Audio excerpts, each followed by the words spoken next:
Hungarian GB 2025ஓட ஒரு குயிக்கான review. Last time நம்ம video போட்டப்போ ஒருத்தர் வந்து கமெண்ட் பண்ணியிருந்தாரு, ஃபுல் டீட்டெயிலாக இல்லை ஏனோ தானோன்னு மேலாக பார்த்துட்டு வந்து பேசுகிறீங்க அப்படின்னு சொன்னார்.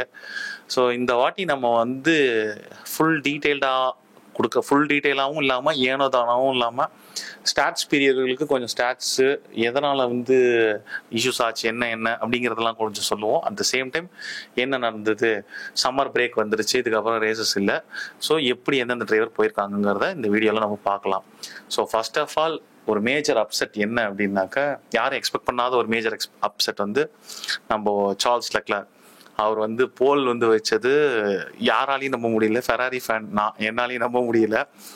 At the same time Hamilton வந்து தண்ணிட்டு ஐ எம் யூஸ்லெஸ் அப்படின்னு சொன்னது வந்து ரொம்ப பெயின்ஃபுல்லாக இருந்தது இந்த வீக்கெண்டு. ஒரு 3 மேட்ரு சார்ல்ஸ் வந்து போல் வச்சதுக்கு. ஃபர்ஸ்ட் வந்து பார்த்தீங்கன்னா, ஃபெராரி இந்த வீக்கெண்ட் வந்து அப்கிரேட்ஸோட வந்திருக்காங்க. அப்கிரேட்ஸ்னா ஒன்றும் இல்லை, புதுசாக பார்க்குறவங்களுக்கு காரை வந்து வாரம் இல்லை, ஒரு குறிப்பிட்ட டைம்ல வந்து காருக்கு வந்து என்னென்ன பிரச்சனை ஏதுன்னு F1 மூவி பார்த்தீங்கன்னா தெரிஞ்சிருக்கும். அந்த சைட் பார்ட்ஸ்லாம் வந்து அப்கிரேட் பண்ணுவாங்க. ஸோ அந்த மாதிரி ஃபெராரி இந்த வாரம் வந்து சஸ்பென்ஷன் அப்கிரேட் பண்ணியிருந்தாங்க. At the same time Charles லெக்லர்க்கு வந்து ஒரு பிரில்லியண்டான ஒரு டயர் ஸ்ட்ராட்டஜின்னு கூட சொல்லலாம். அதாவது Q3ல எக்ஸிட் ஆகிட்டு கரெக்டான டயர் டெம்பரேச்சர் வச்சிருந்ததுனால தான் அவர் வந்து போல் பொசிஷன் அடிச்சாரு. ஸோ நிறைய விஷயங்கள் இந்த வாரம் ஃபெராரி என்னதான் ஸ்ட்ராட்டஜியில் எப்பவும் சொதப்புனாங்கன்னு சொன்னாலும், பட் குவாலியில் சார்ல்ஸ் லெக்லர்க்கோட பிரில்லியன்ஸ் ப்ளஸ் இந்த சின்ன சின்ன டீட்டெயில்ஸ்னால தான் வந்து P1 வச்சாப்ல. இது கூட இன்னொரு சர்ப்ரைஸ் நடந்தது. அது என்ன அப்படின்னாக்கா, Aston Martin, Alonso and Lance Stroll வந்து பிரில்லியன்ஸ் இந்த வாட்டி P5ல வந்து ஸ்டார்ட் பண்ணார்னு நினைக்கிறேன் அலான்சோ. ஸோ போல் பொசிஷன் P5ல ஸ்டார்ட் பண்ணாரு. எதனால இவங்க அடிச்சாங்க அப்படின்னு கேட்டப்போ, மெயினாக நம்ம ரேஸ் ட்ராக்ல வந்து பார்த்தீங்கன்னாக்கா எக்கச்சக்க ஃபேக்டர்ஸ், எக்ஸ்டர்னல் ஃபேக்டர்ஸ்னு இருக்குது. ஒன்று வந்து டயர் டெம்பரேச்சரு, இன்னொன்று வந்து விண்டு, இன்னொன்று வந்து ஒன்று டயர் டெம்பரேச்சர் வச்சு பண்ணுறது, இன்னொன்று வந்து ட்ராக் டெம்பரேச்சரு. ஸோ அதுக்கு எப்படின்னா அது கோரிலேட்டட் தான். இது ரெண்டும் பக்காவாக இருந்தாக்க தான் ஒரு ரிசல்ட் எடுத்து வர முடியுங்கிற மாதிரி. அதுக்கப்புறமேட்டு விண்டு. ஸோ இது எல்லாமே வந்து பார்த்தீங்கன்னாக்கா ஹங்கேரியில் Q3 வரும்போது கரெக்டாக Q3 வரும்போது உங்களுக்கு வந்து பயங்கரமான ஒரு டிராப் டவுன் டெம்பரேச்சர் நடந்தது. விண்ட் ஸ்பீட் அதிகமானதுனால இது யாரை பயங்கரமா ஹர்ட் பண்ணுச்சு அப்படின்னாக்கா, நம்ம இவங்கள மெக்லாரனை பயங்கரமா ஹர்ட் பண்ணுச்சு. யாரு சுதாரிச்சுக்கிட்டு பக்காவா இதை ஹேண்டில் பண்ணாங்கன்னு கேட்டீங்கன்னாக்கா, ஆஸ்டன் மார்டின் ஃபெராரியும் இதை கரெக்டா ஜட்ஜ் பண்ணி எடுத்ததுனால இந்த வீக்கெண்ட் வந்து அவங்க வந்து குவாலிஃபைங்ல அவுட் பெர்ஃபார்ம் பண்ணாங்க எல்லாத்தையும் கூட சொல்லலாம். இப்போ டயர் ஸ்ட்ராட்டஜி பத்தி நான் இது வரைக்கும் பெருசா பேசினதே இல்லை எந்த ஒரு வீடியோலையும். இந்த இதுல சொல்லிடுறேன். மெக்லாரன் எந்த காம்பவுண்ட் டயர்ஸ்ல வந்து ஸ்ட்ரகிள் பண்ணாங்க அப்படின்னாக்கா, மீடியம் டயர்ஸ்ல வந்து ரொம்ப ஸ்ட்ரகிள் பண்ணாங்க. ஸோ இதுல மொத்தத்துல யாருக்கு இந்த வாரம் வந்து ஒரு பேடான வீக்கெண்டு அப்படின்னு பாத்தீங்கன்னாக்கா, நம்ம ரெட்புல் எல்லா காம்பவுண்ட் டயர்ஸ்லயும் பயங்கரமா ஸ்ட்ரகிள் பண்ணாங்கன்னு தான் நம்ம சொல்லலாம். சரி, இப்போ இவ்வளவு நேரம் நம்ம வந்து qualifying, tyre strategy, track temperature, wind இதெல்லாம் பத்தி பார்த்தோம். ஸோ நம்ம இப்போ ரேஸ்க்குள்ளே போகலாம். ரேஸில் ஃபெராரி வந்து லெக்லர்க் வந்து போலில் ஸ்டார்ட் பண்ணாப்புல. நான் நிறைய குவாலிஃபைங்லையும் சொல்ல விட்டேங்கிறத கமெண்ட் பண்ணுவீங்க நீங்கள். ஏன்னா கேப்ரியல் போர்ட்டலட்டோ நல்லா பெர்ஃபார்ம் பண்ணார். லியாம் லாசன் வந்து வெர்ஸ்டாப்பனுக்கு முன்னாடி வந்து ஸ்டார்ட் பண்ணாப்புல ரேஸில். அதனால வந்து it was a hurting weekend for ரெட்புல்னு சொல்லலாம். But end of the day நிறைய பேர் சூப்பராக பெர்ஃபார்ம் பண்ணாங்க. சூப்பரான ஒரு வீக்கெண்டு.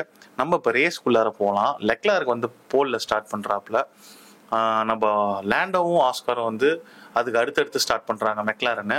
ஸோ அதுக்கப்புறம் பார்த்தீங்கன்னாக்கா ஜார்ஜ் ரசல் ஸ்டார்ட் பண்ணுறாரு. டர்ன் 1 வரும்போதே அட்டகாசமான ஒரு ரேஸ். யாருக்கு அப்படின்னு கேட்டிங்கன்னாக்கா, நம்ம இவனுக்கு தான், ஜார்ஜ் ரசலுக்கு தான். என்ன ஸ்டார்ட், என்னதான் ஃபெராரி மாசா ஸ்டார்ட் பண்ணாலும் ஜார்ஜ் ரசல் ஒரு சூப்பரான ஸ்டிண்ட்டை கொடுத்தாரு. நான் ஜார்ஜ் ரசல் பத்தி பேசணும்னு தான் நினைக்கிறேன். ஆனா நீங்க வந்து ஒரு மெர்சிடிஸ் ஃபேன்ஸ்லாம் இருப்பீங்க கன்ஃபார்மா, கமெண்ட்ல சொல்லுங்க.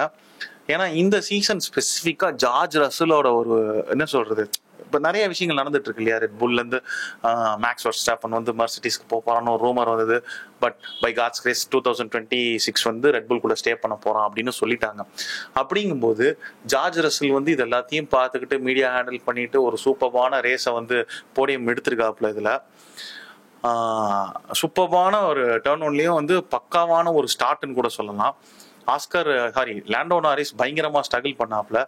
பட் இந்த பையன் போன வாரம் நம்ம எல்லாருமே டிஸ்கஸ் பண்ணோம் வீடியோவில், லாண்டோ நாரிஸ் வந்து ஒரு யாருக்கு வந்து ஃபர்ஸ்ட் கொடுக்கணும்ட்டு, 2 பேருமே ஈக்குவல் தான் ப்ரோ நிறைய பேர் சொன்னீங்க. எனக்கும் வந்து இந்த வாரம் அது ரொம்ப ரொம்ப ப்ரூவ் ஆயிடுச்சு. என்ன அப்படின்னா, ஸோ எல்லாரும் வந்து 2 ஸ்டாப் பிட் ஸ்ட்ராட்டஜியை வந்து சூஸ் பண்ணியிருக்காங்க. அதாவது என்ன அப்படின்னாக்கா, பார்க்குறவங்க புதுசாக இருந்தீங்கன்னாக்கா 2 ஸ்டாப் ஸ்ட்ராட்டஜி அப்படின்னா, ரேஸ் ஆரம்பித்து 2 வாட்டி வண்டியை நிறுத்தி 2 வாட்டி டயரை மாற்றிட்டு போவாங்க.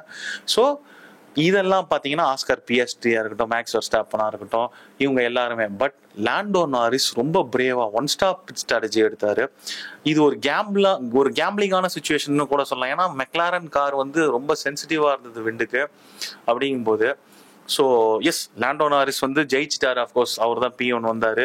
அந்த கப்பை கூட வந்து இந்த வாட்டி உடைக்கக்கூடாது, அந்த ப்ரொக்ளைன் இதுன்னு சொல்லுவாங்கன்னு நினைக்கிறேன், போல் ஏதோ சொல்லுவாங்கன்னு நினைக்கிறேன். அதை பற்றி ஒரு வீடியோ நம்ம இன்ஸ்டாகிராம் யூடியூப்ல தனியாகவே போட்டிருக்கோம். ஹங்கேரியன் கப்பை வந்து எப்படி செய்கிறாங்க, அதை வந்து லாண்டோ நாரிஸ் உடச்சிட்டு இருக்காருங்கிறத போன வருஷமே நான் போட்டேன். அதை கூட நீங்கள் செக் பண்ணுங்க.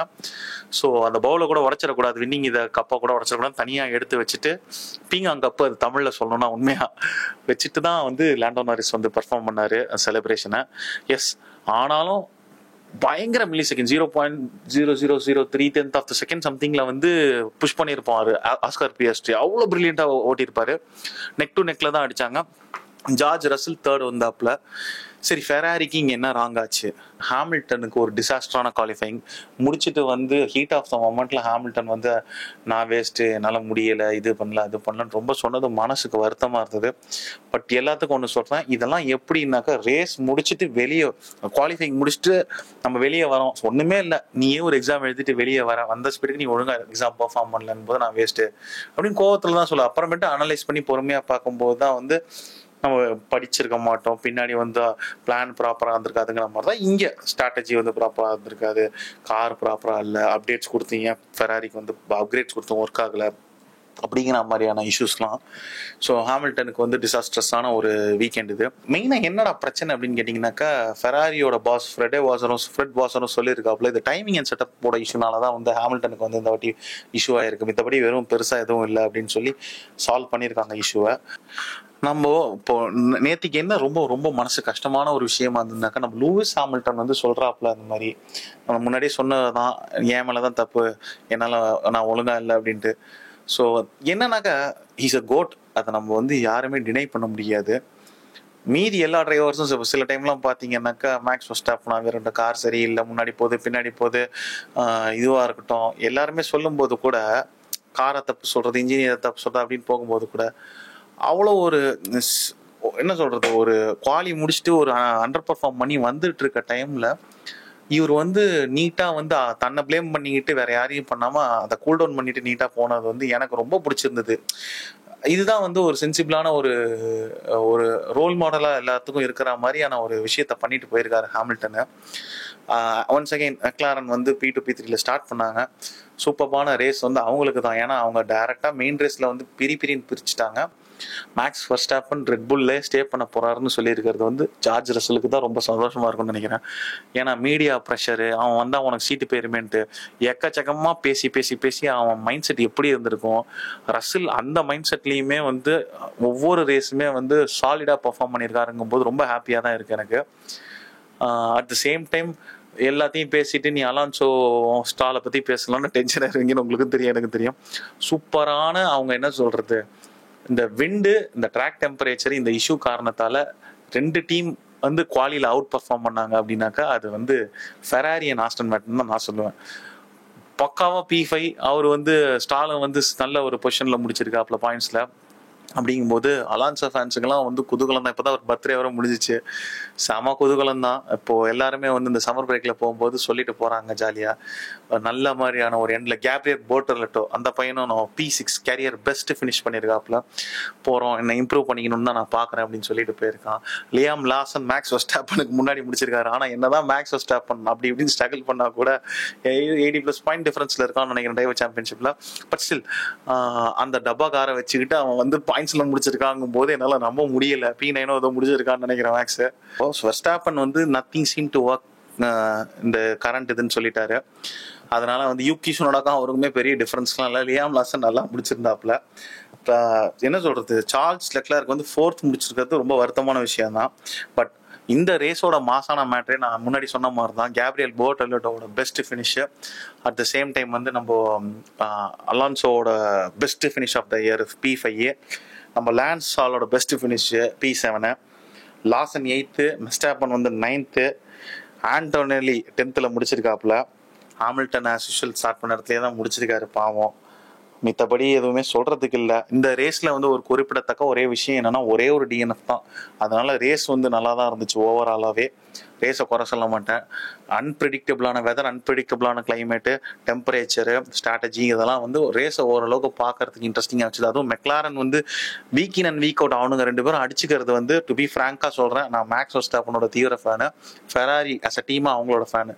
இது ரெண்டுத்த பார்க்கறதோட இவங்க 2 பேர் வந்து ஸ்போர்ட்ல வந்து அந்த என்ன சொல்றது பொசிஷன், இந்த வாட்டி யார் டிரைவர் சாம்பியன்ஷிப்புக்கு வர போறாங்கிறது வந்து அவ்வளோ சூப்பராக போயிட்டு இருக்குது. ஏன்னா வந்து பெருசா எனக்கு என்னமோ இது அப்படி இப்படின்லாம் காட்டல. நீங்க வந்து போட்டி போட்டு எடுத்துக்கோங்கிற மாதிரி தான் எனக்கு தோண ஆரம்பிக்குது ரீசெண்ட் டைம்ல. நீங்க என்ன ஃபீல் பண்றீங்கிறத வந்து கமெண்ட்ல சொல்லுங்க. ஸோ சம்மர் பிரேக், இதை தாண்டி ஒன்றும் சொல்றதுக்கு இல்லை. சம்மர் பிரேக் வருது. யார் யார் என்னென்ன பண்ணிட்டு வர போறாங்கன்னு தெரியல. ஏதாவது அப்கிரேட்ஸ் இருக்கான்னு தெரியல. இருந்தால் நான் உங்களுக்கு கன்ஃபார்மாக வீடியோ போடுறேன். அட் த சேம் டைம் வந்து வேற ஏதாவது டவுட்ஸ் இருந்தாக்க எனக்கு ஸ்பெசிஃபிக்காக இது புரியல அப்புறம் போடுங்க. நீங்க ஃபாலோ பண்ணுங்க, லைக் பண்ணுங்க, ஷேர் பண்ணுங்க, சப்ஸ்கிரைப் பண்ணுங்க. தேங்க்ஸ் ஃபார் வாட்சிங். Have a great day.